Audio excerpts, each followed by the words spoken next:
অপার সম্ভাবনার এই উর্বর বদ্বীপে অদম্য জনসম্পদের ধারাবাহিক লড়াইয়ের এক পর্যায়ে 1947 সালে পাকিস্তান রাষ্ট্রের জন্ম। কিন্তু তাকে ঘিরে মানুষের স্বপ্নকে পশ্চিম পাকিস্তানি শাসকেরা ঘুরিয়ে দেয়।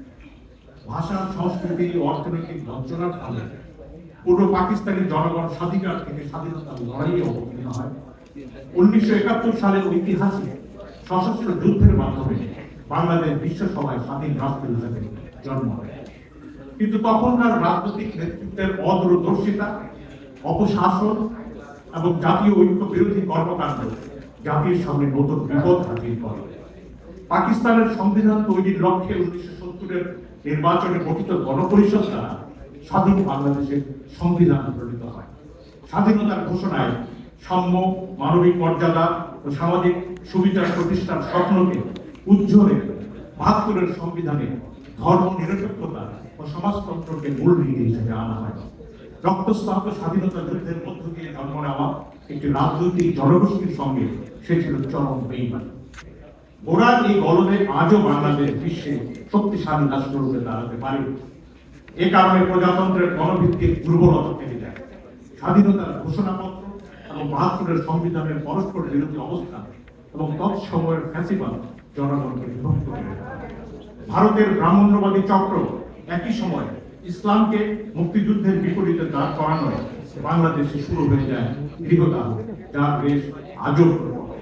তদুপরি বাংলা ভাষা ও সংস্কৃতির বিকাশকে ধর্মের বিপরীতে স্থাপন করে জনগণের আকাঙ্ক্ষা, পারস্পরিক সমঝোতা ও সৌহার্দ্যকে নষ্ট করে ধর্মকে স্রেফ পরিচয় সর্বস্ব সাম্প্রদায়িকতায় পর্যবসিত করে দেয়। 1975-এর 7 নভেম্বর সিপাহী জনতার জাতীয় বিপ্লব, 90-এর স্বৈরাচার বৈষম্যের বিরুদ্ধে গণঅভ্যুত্থান আমাদের ঐতিহাসিক সংগ্রামের একটি কালজয়ী পর্ব। শেরে বাংলা একে ফজলুল হক, মজলুম জননেতা মাওলানা ভাসানী, হোসেন শহীদ সরওয়ার্দী, শেখ মুজিবুর রহমান, স্বাধীনতার ঘোষক জিয়াউর রহমান ও দেশনেত্রী বেগম খালেদা জিয়া বাংলাদেশের সংগ্রামী জনগণের নেতৃত্ব দিয়েছেন। তাদের অধিকাংশ জনগণ গণতন্ত্রকে এগিয়ে নেবার চেষ্টা করেছেন, কিন্তু প্রকৃত গণতন্ত্র এবং তার পর্যায়ক্রমিক বিকাশ আসেনি এবং রাজনীতির সদরে অন্দরে ফ্যাসিবাদের বরগাছা প্রবল প্রতাপে মাথাচাড়া দিয়ে বসেছে। স্বৈরাচার শেখ হাসিনা রাজনীতির সকল ব্যাকরণ ভেঙে বিক্ষিপ্ত ফ্যাসিবাদকে পূর্ণাঙ্গভাবে প্রতিষ্ঠিত করে, যা বিশ্বে এক নজিরবিহীন জুলুম হিসেবে প্রতিপন্ন হয়। রাজনৈতিক দলগুলো হয়ে পড়ে অকার্যকর অথবা ফ্যাসিবাদের অন্ধ অনুগামী। অনুগতদের মধ্যে প্রগতিশীল, মুক্তিযোদ্ধা এবং গণতন্ত্র মানা স্বার্থবাদী রাজনীতিবিদদেরও উল্লেখাংশ ছিল। পাকিস্তান আন্দোলন, 52-এর ভাষা আন্দোলন, 62-এর শিক্ষা আন্দোলন, 69-এর গণঅভ্যুত্থান, মহান মুক্তিযুদ্ধ এবং বাংলাদেশ পরবর্তী 90-এর অভ্যুত্থান সহ প্রতিটি আন্দোলনের অগ্রভাগে ছিল তরুণ ছাত্র সমাজ। শেখ হাসিনার কুশাসনে রাজনৈতিক দলগুলোর নির্বাচনী বা আন্দোলনগত ব্যর্থতার অন্তরালে আবার প্রস্তুত হতে থাকে মধ্যবিত্ত ছাত্র সমাজ। এদের ঐতিহাসিক যোগসূত্র অবশ্যই রয়েছে। এই তরুণেরা বিদ্যার্জনে অনুরাগী, কারণ তার বিদ্যার্জনের স্মরণীয় বাধা ওটা আন্দোলন ত্যাগ পরিণাম। শিক্ষার আনুকূল্য এই মধ্যবিত্ত উত্থান, বিচ্যুতি ও নিরাপত্তা, বিদ্যার্জনের সঙ্গে সাহিত্যিক কিছুটা উৎসাহ, সংস্কৃতি সম্পর্কে খানিকটা কৌতূহল, সমাজ ও রাষ্ট্র সম্পর্কে কিয়ৎ পরিমাণ জিজ্ঞাসা অনিবার্যভাবে আসে।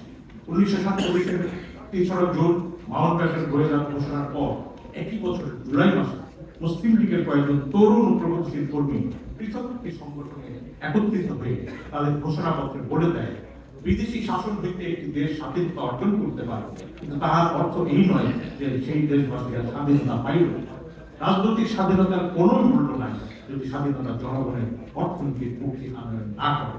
এদের মধ্যে ছিলেন কামরুদ্দিন আহমদ, মোহাম্মদ তোহা, অলিয়াহাদ, আব্দুল রশিদ তর্কবাগী, তাজউদ্দিন আহমেদ প্রমুখ। ভাষা আন্দোলনের প্রাথমিক নেতৃত্ব পাকিস্তানপন্থী স্বাতন্ত্র্যবাদী ও বাম বুদ্ধিজীবীরা শুরু করেছিল, যার প্রভাব সমাজের সর্বস্তরে বিস্তৃত হয়। এমনকি 1948 সালের 15 ফেব্রুয়ারি ঢাকার কুর্মিটোলায় বাঙালি সৈনিকদের ইস্ট বেঙ্গল রেজিমেন্টের প্রথম দিবস মেজর গড়িও, মেজর এম হোসেন সহ বাঙালি সামরিক কর্মকর্তারা ঘোষণা করেন বাঙালি সৈন্যরা বাংলা ভাষায় কথা বলবে। এই উপলব্ধি আমরা 71-এর স্বাধীনতা দেখেছি, 2024-এর অভ্যুত্থানকারীর মধ্যে অনুভব করেছে। শুধু কালের ও ব্যঞ্জনার পার্থক্য 71 ইস্ট বেঙ্গল রেজিমেন্টের নেতৃত্ব এবং বঙ্গবন্ধু শেখ মুজিবুর রহমানের পক্ষে স্বাধীনতার ঘোষণা ও বীরত্ব ছিল অনস্বীকার্য। 47-এর স্বাধীনতার পর মুসলিম লীগ থেকে প্রগতিশীল তরুণদের যেমন বিচ্ছিন্ন হওয়ার ঘটনা দেখেছি, তেমনি 71-এর স্বাধীনতার পর বিদ্রোহী তরুণদের পৃথক মঞ্চে আবির্ভূত হওয়ার ঘটনাও তারা প্রত্যক্ষ করেছে। এই বীর তরুণরা কারা? বর্তমানে দেশে দেশে বৈষম্যের বিরুদ্ধে এবং মানবাধিকার আন্দোলনগুলিকে আমরা ব্যর্থতায় পর্যবেসিত হয়েছে। যুক্তরাষ্ট্র, ইউরোপের বিশ্ববিদ্যালয়ের ক্যাম্পাসগুলিতে ছাত্র আন্দোলন, ভেনেজুয়েলার অনির্বাচিত সরকারের বিরুদ্ধে আন্দোলন, ভারতের কৃষক আন্দোলন, আফ্রিকার দেশগুলোতে বর্ণ ও বৈষম্য বিরোধী আন্দোলনের দৃষ্টান্ত এখানে উল্লেখ। একমাত্র বাংলাদেশের তরুণেরাই সাফল্য পেয়ে গেছে, জঘন্য ফ্যাসিবাদকে হটাতে সক্ষম হয়েছে। ব্রিটিশ সামরিক বিদায়ী ইকোনমিক্স সেজন্য বাংলাদেশকে 2024 সালের বর্ষসেরা দেশ হিসাবে অভিহিত করেছে। শুধুমাত্র সরকারি চাকরিতে বৈষম্য নয়, নতুন রাষ্ট্রীয় রাজনৈতিক ব্যবস্থাপনার দাবিও সামনে এসেছে। দুর্নীতি, দুঃশাসনে অস্থির আবারও নেতা রাজপথে নেমে ফ্যাসিবাদের প্রতি হাসিনার বিদায় নিশ্চিত করেছে। ভুলে গেলে চলবে না, জননৈতিক ভাবে বাংলাদেশ এখন এক ক্রান্তি না।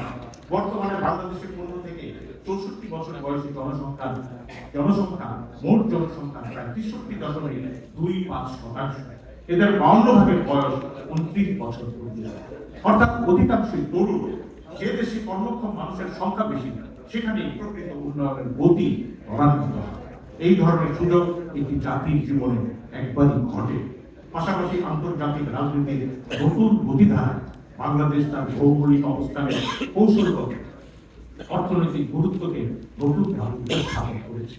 বঙ্গোপসাগর হয়ে উঠছে যুক্তরাষ্ট্র, চীন ও ভারতের নয়া কৌশলগত ঠিকানা।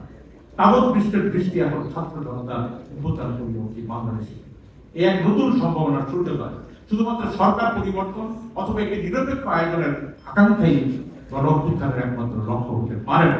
বিপ্লবের প্রত্যাশায় ব্যাপক সংস্কারের মাধ্যমে নতুন রাষ্ট্রীয় বন্দোবস্ত কায়েম এবং রাষ্ট্রের রন্ধ্রে রন্ধ্রে লুকিয়ে থাকা ফ্যাসিবাদ ও অনিয়ম নাশে ভুল ফোটানো গণতন্ত্র আবশ্যক করে তুলেছে।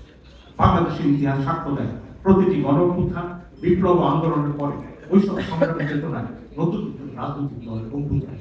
যেহেতু রাষ্ট্র সাজবে 71 ও 24-এর গণ জাগরণের চেতনায়, সেই আদিকে নতুন দলের আবির্ভাব অনিবার্য। জাতির এই মহেন্দ্রক্ষণে জাতীয় প্রত্যাশায় সকল প্রকার বৈষম্য, ফ্যাসিবাদ, আধিপত্যবাদের বিরুদ্ধে গণতন্ত্রকে এগিয়ে দিতে, জনকল্যাণ, ইনসাফ ও সার্বভৌমত্ব নিশ্চিত করতে এবং গর্বিত জাতীয়তা বোধ দৃঢ়ীকরণ করতে আমরা আজ নতুন দলের আত্মবিশ্বাস ঘোষণা করছি। এই জন্য এক গত 54 বছরে এত সংগ্রামের পরও বাংলাদেশে একটি স্বাধীন রাজনৈতিক দলের আবির্ভাব ঘটেনি, যে দল এদিক ওদিক না চেয়ে শুধু জনগণের পক্ষে ব্যর্থহীনভাবে দাঁড়িয়েছে। এমন রাজনৈতিক দলের কথা কেউ মুখ ফুলিয়ে বলতে পারে না যারা দিল্লি, পিন্ডি, মস্কো, ওয়াশিংটন, বেজিং এর প্রভাবমুক্ত থেকে বাংলাদেশের সার্বভৌমত্বকে এগিয়ে নিতে পেরেছে অথবা বাংলাদেশী জাতিকে একটি ঐক্যবদ্ধ রাজনৈতিক গোষ্ঠীতে পরিণত করতে সমর্থ হয়েছে।